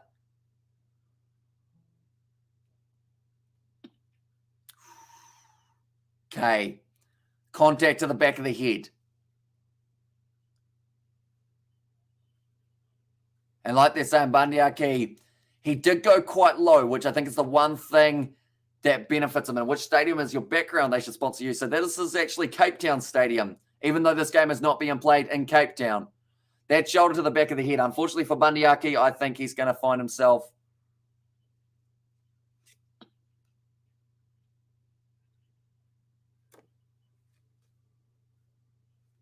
on the head of the player. Oh, I might have to upgrade.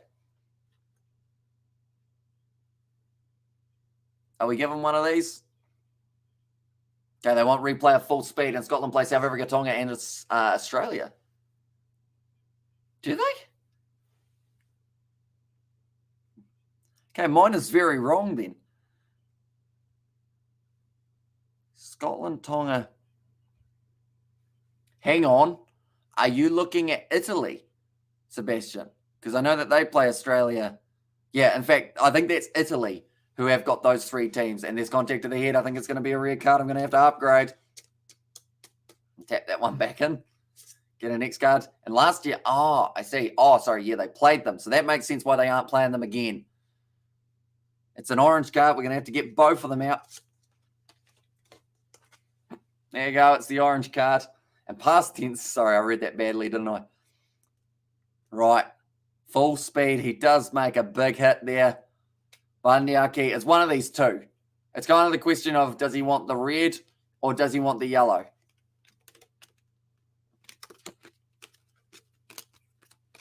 I think he's getting one of these. High degree of danger. Bundy Aki, see you later, bud. Going off the field there. Okay. They are going to be explaining it. So, unfortunately, it's gone from a try for Connacht to a red card for Connacht. About as much of a downgrade as you can have out there on the field.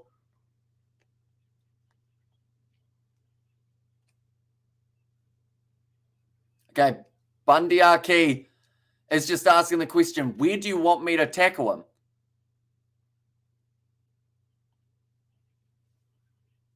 Okay, Bundy Aki doesn't want to go off the park. He's saying, he's pretty much saying, where do you want me to tackle him? And the referee's going, please get away, pretty much.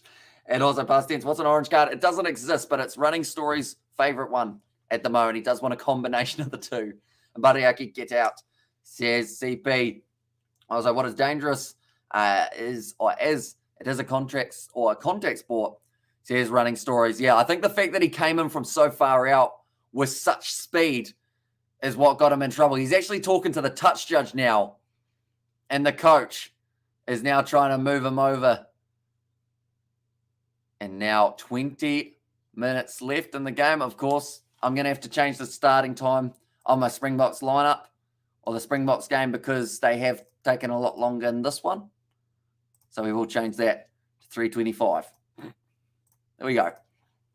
I was bollocking the coaches for leaving him on the bench. Seems like they knew better, says Sebastian. Yeah, now he might be left on the bench for the next game because he could be suspended. I don't think that will be a suspension, though. If that is, I'd be very surprised. Yes, he's come from a far distance, but he was low. It's one of those ones that, like he said, I feel for him because where is he supposed to go?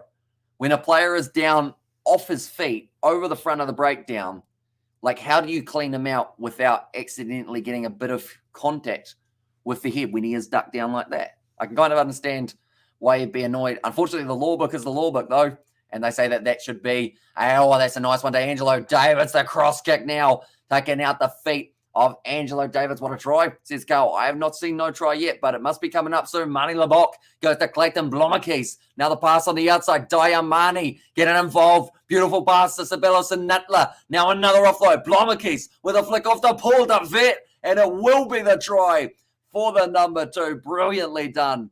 And that is Andre Hugo Fenta, who does manage to score that try. Very nicely done. Putting it together extremely well. He not happy. Says not mum. Yeah, he was not one bit happy with that one. And this will make him even more infuriated with the fact that he has now gone to the bin and his team have conceded a try in the process. And also we have got the look. It's now 3 a.m. Oh, I missed the time travel. I was talking about it all night, saying how excited I was to travel through time. And now I looked away for 3 minutes. And now it's actually 3. Clayton Blommakis is an underrated player, and it's all Aki's fault, says Sebastian. Yeah, Clayton Blommakis. Now, correct me if I'm wrong. Cheetahs or Griquas? Which team does he play for normally in the Curry Cup? Is it either of those two sides, or have I got the wrong player in my head? Do let me know, Carl. But Andre Hugo Fenta does get that one. Now, we sit here with 17 minutes left on the clock. And the Stormers, they now have a good chance of being able to get towards that bonus point. Mani Labok, though, 5 from 6 today. The Cheetahs, it's the one. And time traveling is too easy in it, says Sebastian. And also the Cheetahs, says Eston there. But he left the Cheetahs as a free agent. Interesting. So they decided to get rid of him. Or he might have left for other reasons, perhaps. But, I mean, the Stormers have certainly got themselves a class player to join up with that backline. Brilliant kick from Marnie Lebok as well, just to put the icing on the cake. 26 points to 8 now in favour of the Stormers. And also, we there, Francois has set the Cheetahs in there as well. Because quite a few of these guys, I believe Marius Lowe, he's now playing for the Lions, isn't he? Marius Lowe, is he a Lions man now? Whereas last year he was for the Sharks. So there have been quite a few wee reshuffles for some South African players throughout the competition.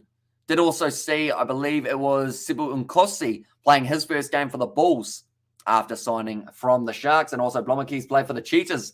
But he is now contracted to the Stormers, says Sam there, and he wanted to come home, says CP. And also he's from Stellenbosch area where they're playing.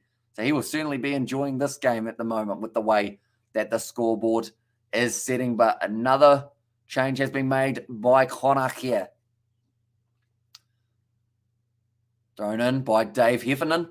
Just to clean it up. The Stormers putting a lot of pressure, though, on each and every one of those lineouts. And that is certainly something that they have been able to do throughout the past year of the URC. There's a reason they're the defending champs. They have got a very class side. Great squad this year.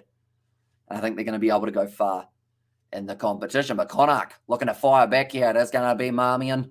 Puts the ball high. Waiting for this one. Angelo Davids takes it beautifully.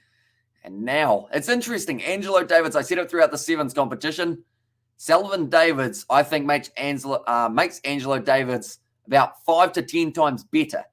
So the question is, does Sullivan Davids play any rugby union rather than just Sevens? And if so, who does he play for? Do let me know, ladies and gentlemen. The Lions, says Eston there. Oh, sorry, did I say the Bulls rather than the Lions for Sebut Nkosi? Might have got that round the wrong way. Oh, that one's gone up. Nicely taken now. Oh, no, sorry. That was Marius Lowe, wasn't it? Sorry, I'm getting myself confused now. Now collecting Blomakis, looking for the 50-22. Nicely taken inside of the 22 of Connacht, though. Now lining up the kick. Foot on the line, and it's a good boot downfield. Hasn't found touch, though. Now it's on out wide.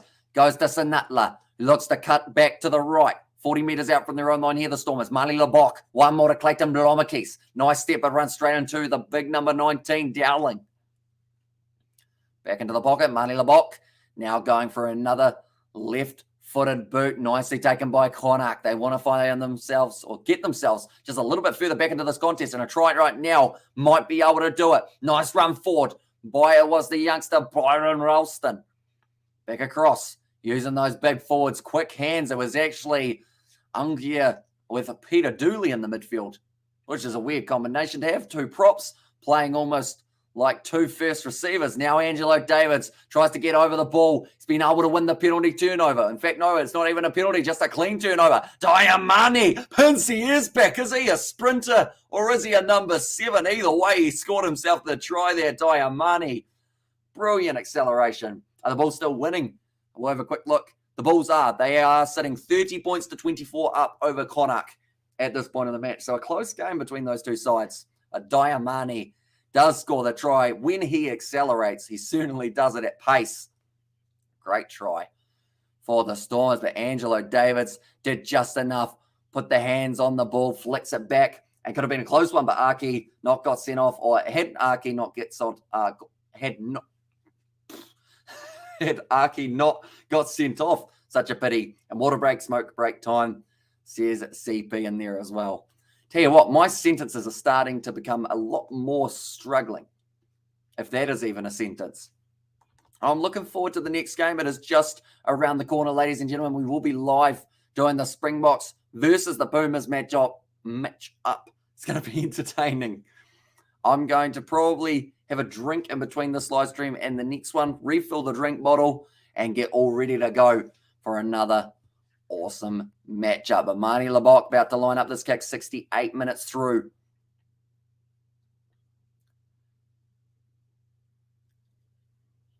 Taking his time, Lebok, wanting to make sure that this one goes over, give them a couple extra points. And if they get one more try, they do have the bonus point in this game, the Stormers as well. And that's becoming more and more likely. But it's just gone away to the right-hand side for Marnie Lebok. Didn't swing back enough. And also, I'm not even sure it was grammatically correct. I don't think mine was, that is for sure. And that prop was playing quarterback. See that pass? Yeah, a little pop over the top. Nicely done. I believe that was actually Johan Nederling Fouchier. He did very nicely. But Diamani, when he went through, he was gone. Just accelerated so quickly for a big man. Now Connacht kicking this one off. Once again, just going the 10 meters. It's gone backwards, and Connacht have now got the position. It is Sanutla going off the field. That is for Masimla. Oh, this doesn't look too good. In the background, I believe it was actually Prendergast who's got a bit of an injury. Hate to see him out. He is a class player for the Irish, and he would definitely be in there for the Irish door. That is going to be now a penalty in favour of the Connacht men. They will be looking for the corner and nothing less, I would think, in this one now. But that time, I believe it was Willie Engelbrecht. Just got it a little bit wrong. Did play for the Pumas in last year's Currie Cup. Yeah, Cam Prendergast not look too happy at the moment. Another injury. Yeah, Connacht are starting to collect them, unfortunately. Okay, we've got a water break and an injury here. Okay, so Prendergast, he's in a lot of pain. The cameraman was right up in his face going, "Smile, mate." And then he pretty much told the cameraman, "Go away." Hamish, do you like dart sports? Have you ever played it? I have. We actually have a dartboard in our hallway. I should mention it's not just on a wall. It's like got polystyrene behind it so that if you miss the dartboard, then you do end up hitting like a soft surface. But yeah, we got a dartboard in the hallway. Quite fun. When you haven't done it in a while, though, as soon as you start going like that for a little while, it's actually really painful in there the next day. But as soon as you get back used to it, only not too bad. I thought that was Kevin Peterson for a second there, but it is not quite. Could be his doppelganger, though. And the Bulls 30 for Edinburgh's 29. What a game on their hands there between the Bulls and Edinburgh by the sounds of it.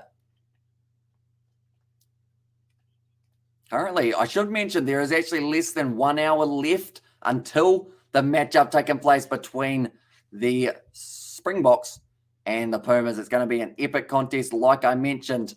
And also now Edinburgh 31-30. Jeez, close game at the moment between the two sides. So yeah, we'll have to wait and see exactly how it does end up going. But yeah, anyone who's new, be sure to leave a like and subscribe to the channel. We're going to be covering that game of the URC, of the Rugby Championship just a little bit later on. It's amazing how a pub game for alcoholic toothless blokes became a professional sport, says Sebastian. And there's, oh yeah, that's the thing. The money's big as well. If you win yourself a big tournament, you know, Phil Taylor was probably the first darts player who I really, I guess, slightly followed. And then, of course, it probably became along the lines of a Michael Van Gerwen. Oh, if there's ever a time to do it, it's right now. Oops.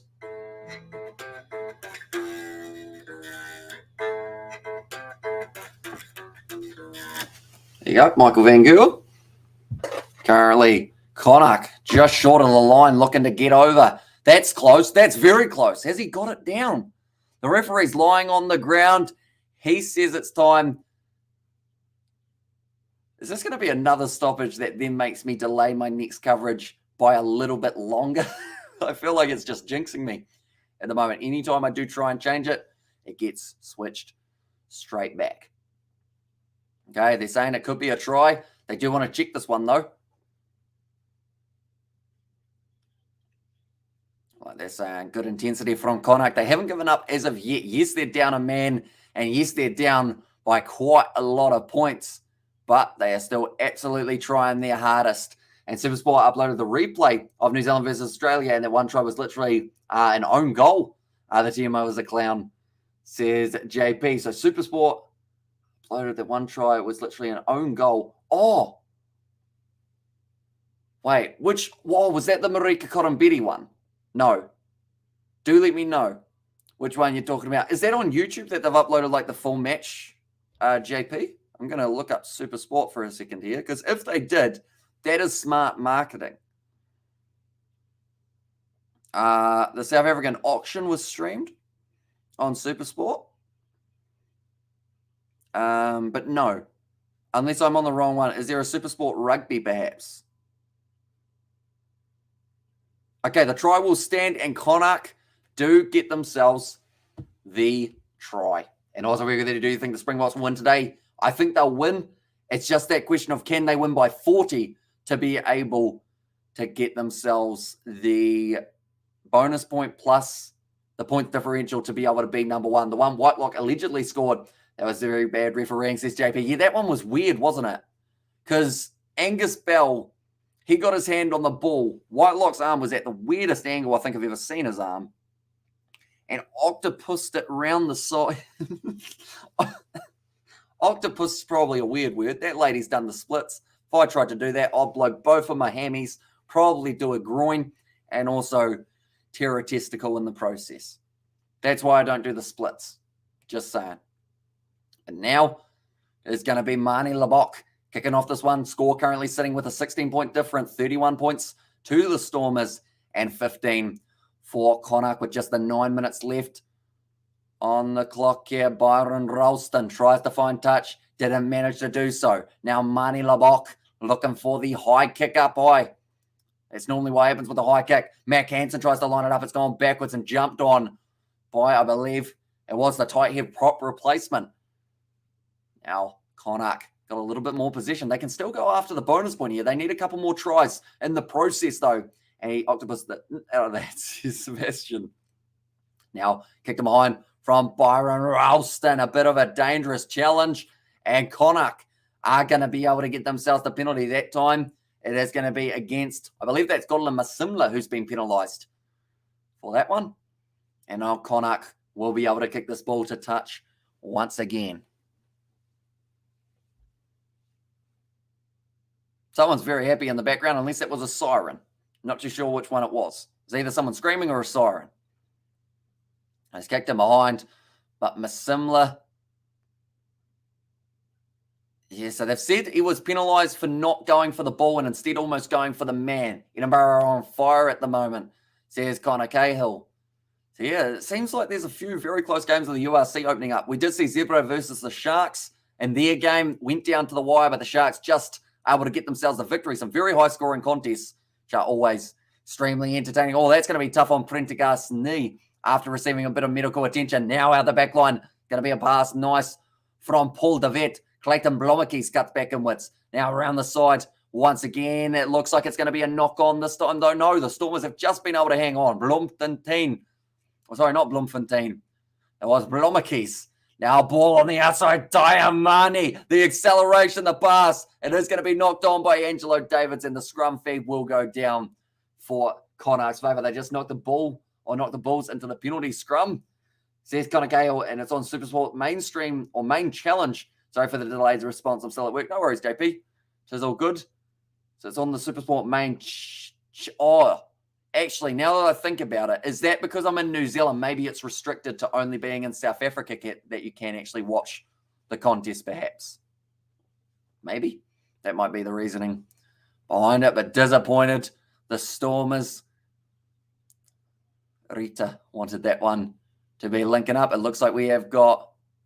Is this another stoppage? Yeah, Marvin Ori is now down. I think I'm going to have to change my stream back to the original time that I had it. This game is going to be a 2-hour one. I'm going to change it. I'm going to have to. We're going to go back to 3:30 start time for that Springboks versus Stormers live, or sorry, Springboks versus Argentina live stream. And also, we got that shame you're not seeing this game, which unfortunately Stormers versus Connacht is a foregone conclusion, really, says Connor Cahill. Although the benefit of Spark Sport is I can actually watch that game on replay. So I probably will end up doing that on a later day, whether it's tomorrow or the next day. That's the best thing about Spark Sport is you can watch it on delay, or that delayed coverage, no matter which game it is.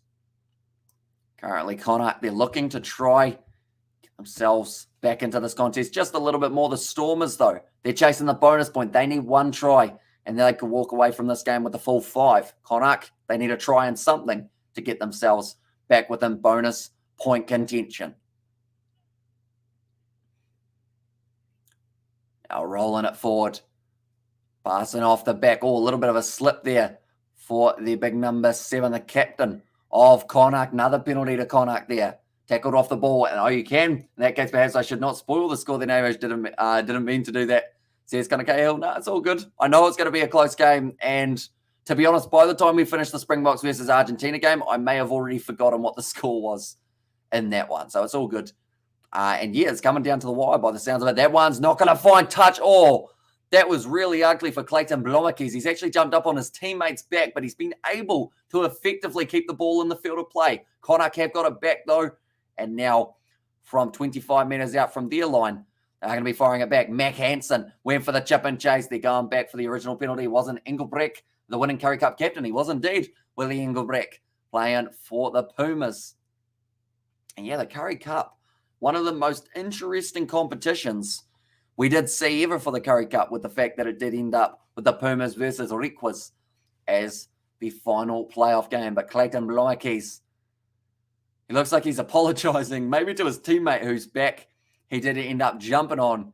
Yeah, see, he jumped up on Paul DeVet. It was a massive knock-on, but the thing is, Paul DeVet, I think he would have gotten it. Clayton Blommakis didn't really see him, and also versus Scarlets has finished. Not quite 100 points, but high scoring regardless. Says Sebastian, yeah, those two sides were just continuing to go try after try after try. Did Ulster end up winning that one in the end, Sebastian, or did Scarlets find their way back into it? Do let me know. I know it was only about 6 points difference the last time I saw it, though. Now, I mean, once again, going back across. Nice work here. Now a good pass off to Byron Ralston. And Connacht, they, like I mentioned, they haven't given up. They think they've still got a chance. That's a knock-on, though. That's a big mistake to be having there. With only the 4 minutes left, and Ulster won 55-39. Okay, so they must have managed to get themselves maybe a last-minute try. And that one, I assume. Yeah, one moment. We will go like that. And we will go like that as well. There we go. And also really the Stormers, says Carlos. And that's the other question. Can the Stormers get a bonus point in this contest? Now that they are sitting with only 3.5 minutes left, they've got the scrum feed. Bonus point here would be massive for them in the early stages of the competition, really building momentum heading into the latter stages of the game. And Monet Stain, given 2009 Lions PTSD made a 50-metre corner kick, says Carl. And yeah, he's going to be, or not Mornay, but Franz Stein, going to be having a lot of fun out there on the park. He's going to be the starting flyer. So Mornay Stein, I assume, came off the bench and replaced Chris Smith in that one, but made the 50-metre corner kick. What a legend Mornay Stein is. He's going to be around for the next British and Irish Lions tour, if he can be anyway. He'll be about 50-something, but might as well stick around for a cruise. Now, Marnie Lebock looking to kick this one for touch here. That's a great kick from Marnie Lebock, going for the 5-metre out from the line, and he's got it absolutely spot on. And now the rolling more opportunity for the Stormers to try and seal the deal with the bonus point. Add a little bit more on top, get more bang for their buck in this first opening game of the URC. 2.5 minutes left, though. Not a lot of time at all to be able to do so, but if they get it right, they will be heavily rewarded. Now, Chad Solomon, the youngster. Just over 2 minutes to play. Marvin Ori takes it nicely. Penalty to Connacht. Mistake there, unfortunately, from the Stormers. Number 19, I believe that time it was Andre Smith who has been penalised for that one. A little bit of obstruction, creating a block, trying to help the rolling more a little bit too much there. And because of it, he does get himself penalised. And that's a massive one to have right at the end of the game. That one hasn't found touch, though. The Stormers get another crack. That's about the 4th one in a row that hasn't been able to find touch effectively for Connacht. Marnie Lebock, ball on the outside was almost available, but now it's going to be the youngster, Sasha Minzulu. He has knocked it on, though. And now it's back with Connacht. Bit of a high shot there, was it? Yes, it was a penalty advantage. Oh, sorry, it's actually a knock-on advantage. And we're getting a penalty 80th minute, says CP.